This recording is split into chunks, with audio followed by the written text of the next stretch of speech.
Physics में जब भी किसी फिजिकल क्वांटिटी का डायमेंशनल फॉर्मूला हम लिखते हैं, आपने देखा होगा, उसको हम मास, लेंथ एंड टाइम इस तरह से कुछ क्वांटिटीज की टर्म्स में एक्सप्रेस करते हैं।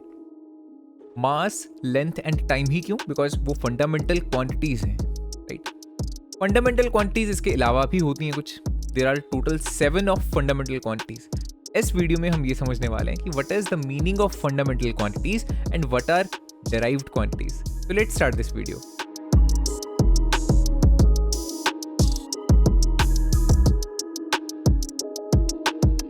फर्स्ट ऑफ ऑल तो ये देखते हैं कि फिजिकल क्वांटिटी का मतलब क्या होता है। ओके, फिजिकल क्वांटिटी, देखो कोई भी एक ऐसी क्वांटिटी जिसको हम मेजर कर सकते हैं। अब मेजर करने का क्या मतलब है? उसका कोई ना कोई हम मैग्नीट्यूड लिख सकते हैं एंड साथ में उसके कुछ ना कुछ यूनिट्स रहेंगे, है ना? जैसे मान लो मैं फोर्स की बात करता हूँ। मान लो जो फोर्स है किसी बॉडी के ऊपर जो मैं अप्लाई कर रहा हूँ, that is let's say 7 Newton's. तो आप देख रहे हो, this is the magnitude and this is it's units. Similarly किसी ऑब्जेक्ट का मान लो जो मास है, हम उसको मेजर कर सकते हैं। It could be let's say 10 kilogram, है ना? किसी ऑब्जेक्ट की जो स्पीड है हम उसको मेजर कर सकते हैं, लेट्स से 5 मीटर्स पर सेकेंड। तो आप देख रहे हो, जिन भी चीज़ों को हम मेजर कर पा रहे हैं उसमें एक न्यूमेरिकल वैल्यू रहती है, एक मैग्नीट्यूड रहता है और साथ में कुछ ना कुछ उसके यूनिट्स रहते हैं। ऐसी क्वांटिटीज को क्या बोला जाएगा? Physical quantity.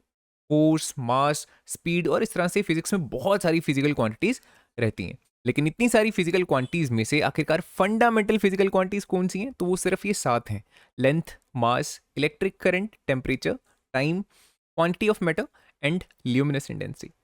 अब इन फिजिकल क्वांटिटीज को आखिरकार फंडामेंटल फिजिकल क्वांटिटीज क्यों बोला जा रहा है? What is the meaning of this term fundamental? Fundamental means something very basic. ये क्वांटिटीज इतनी बेसिक हैं कि इन्हें एक्सप्रेस करने के लिए किसी और क्वांटिटी की जरूरत नहीं पड़ेगी। डायरेक्टली हमें इसको ही मेजर करना पड़ेगा और इसके यूनिट्स भी इटसेल्फ खुद के कुछ यूनिट्स रहेंगे। इस तरह से एक समझाता हूँ सिंपल एग्जांपल लेके। मान लो अगर किसी ऑब्जेक्ट की स्पीड को मेजर करना है तो आपको चाहिए डिस्टेंस जो उसने ट्रेवल किया एंड कितने टाइम में ट्रेवल किया। दोनों चीज़ों को डिवाइड आप करोगे तब जाके आपके पास स्पीड आएगी, है ना? सिमिलरली जो स्पीड के यूनिट्स रहेंगे वो भी क्या रहेंगे? डिस्टेंस की यूनिट डिवाइडेड बाय टाइम का units, metre per second. Speed को ऑलवेज मीटर्स पर सेकेंड में ही हम क्या करेंगे? एक्सप्रेस करेंगे, या लेट्स से जैसे किलोमीटर्स पर आवर इस तरह से एक्सप्रेस करेंगे। अगेन हमारे पास डिस्टेंस और टाइम के यूनिट्स को हम यूज कर रहे हैं, तब जाके हम स्पीड को मेजर कर पा रहे हैं। इसके खुद से कोई यूनिट्स नहीं है बिकॉज ये फंडामेंटल क्वांटिटी नहीं है। स्पीड को मेजर करने के लिए मुझे ये पता होना चाहिए कि कितने किलोमीटर्स ट्रैवल किए, कितने आवर में ट्रैवल किए, या फिर कितने मीटर्स ट्रैवल किए और कितने सेकंड में ट्रैवल किए। इसका मतलब इस क्वांटिटी को खुद से हम मेजर नहीं कर रहे, इसको मेजर करने के लिए किसी और 2 क्वांटिटीज का हमें सहारा चाहिए, उनकी हेल्प चाहिए, राइट? बट ये जो क्वांटिटीज हैं ये इतनी बेसिक क्वांटिटीज हैं, इनके केस में ऐसा नहीं है।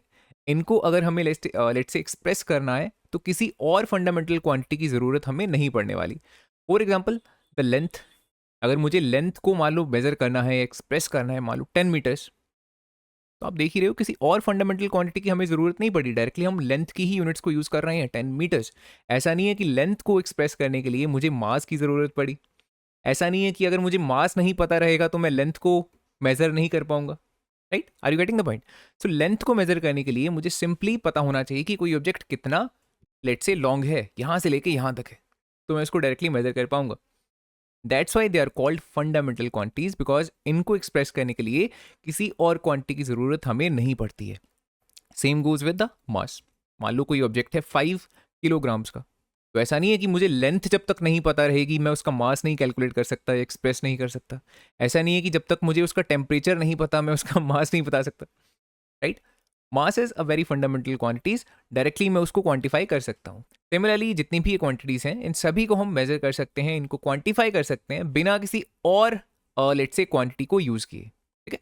देखो इसके ऐसे यूनिट्स देखते हैं क्या रहेंगे। जो लेंथ है उसको मेजर किया जाता है मीटर में, जो मास है उसको मेजर किया जाता है किलोग्राम में, electric current is measured in ampere. Single unit है, ऐसा नहीं है 2 यूनिट्स को डिवाइड करके या मल्टीप्लाई करके उसकी यूनिट को हम बना रहे हैं। This is the similarity in all these fundamental quantities.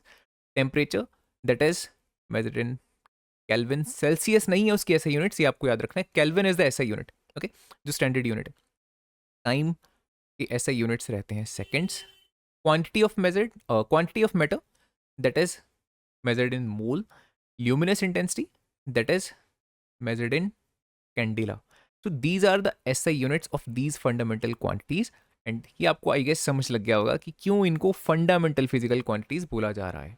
इसके बाद आती हैं डेराइव्ड फिजिकल क्वांटिटीज. वो कौन सी फिजिकल क्वांटिटीज हैं? इन 7 के अलावा फिजिक्स में जितनी भी फिजिकल क्वांटिटीज हैं they are all derived physical quantities. Why derived? Because उन्हें डेराइव करने के लिए या उन्हें बनाने के लिए या कह लो उन्हें एक्सप्रेस करने के लिए हमें इनमें से कुछ फिजिकल क्वांटिटीज की ज़रूरत डेफिनेटली पड़ने वाली है. एटलीस्ट 2 फंडामेंटल फिजिकल क्वांटिटीज की ज़रूरत तो पड़ेगी ही पड़ेगी, या फिर 2 से ज़्यादा फंडामेंटल फिजिकल क्वांटिटीज की ज़रूरत भी पड़ सकती है अगर हम डेराइव्ड फिजिकल क्वांटिटीज को एक्सप्रेस करना चाहते हैं. एग्जाम्पल लेते हैं. मान लेते हैं किसी ऑब्जेक्ट की डेंसिटी को कैलकुलेट करने को आपको बोला गया. ओके, अब डेंसिटी को मेजर करने के लिए आपको फर्स्टली पता होना चाहिए उसका मास एंड उस ऑब्जेक्ट की वॉल्यूम. तभी आप उन दोनों को डिवाइड करोगे एंड डेंसिटी फाइंड कर पाओगे. Density is nothing but mass upon volume. अगर मुझे उस ऑब्जेक्ट की डेंसिटी भी अगर मुझे उस ऑब्जेक्ट का मास नहीं पता, मुझे वॉल्यूम भी नहीं पता, तो मैं डेंसिटी को कैलकुलेट नहीं कर पाऊंगा, है ना. फर्दर आप देख रहे हो जो मास है इसको आप मेजर करते हो इन द किलोग्राम, एंड जो वॉल्यूम रहेगी वो रहेगी कुछ इस तरह से मीटर क्यूब में. These are the SI units, right. And KG जो है वो भी इटसेल्फ एक फंडामेंटल क्वांटिटी की यूनिट है, और जो मीटर है जो यहाँ पे आ रहा है वो भी एक फंडामेंटल क्वांटिटी की एक यूनिट है. मीटर क्यूब है basically. This is nothing but metre into metre into metre. तो 3 बार मीटर ही आ रहा है which is a fundamental unit. ठीक है. तो डेंसिटी के आप देख रहे हो खुद से कोई यूनिट नहीं है. इसको एक्सप्रेस करने के लिए जो यूनिट्स को हम यूज कर रहे हैं वो कुछ और फंडामेंटल क्वांटिटीज की यूनिट्स हैं. इस वजह से जो डेंसिटी है इसको एक फंडामेंटल क्वांटिटी ना बोल के हम क्या बोलेंगे, एक derived physical quantity. Same is the case with something like let's say area, जिसके यूनिट्स क्या रहते हैं, मीटर स्क्वायर. यहाँ भी आप देख रहे हो मीटर को ही आप यूज कर रहे हो. इन यूनिट्स को यूज किए बिना आप डायरेक्टली एरिया को एक्सप्रेस नहीं कर पाओगे. एक और फिजिकल क्वांटिटी की बात कर लेते हैं. लेट्स से एक्सेलरेशन, जिसको आप मेजर करते हो in metre per second square. यहाँ भी देख रहे हो मीटर एंड सेकेंड क्वांटिटीज को आपने यूज किया, राइट. तो दैट्स वाई एक्सेलरेशन भी क्या, एक डिराइव्ड फिजिकल क्वांटिटी है. लेट्स से बात कर लेते हैं फोर्स की.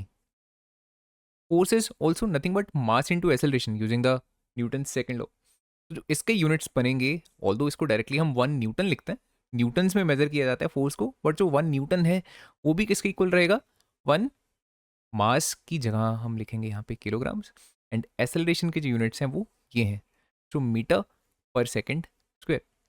तो चाहे उसको 1 न्यूटन आप बोलिए, चाहे 1 kilogram metre per second square बोलिए, बात एक ही है. दिखने में आपको लग रहा है कि न्यूटन है, यहाँ पे अलग से इसके कुछ यूनिट्स हैं, but actually that is nothing but kilogram metre per second square.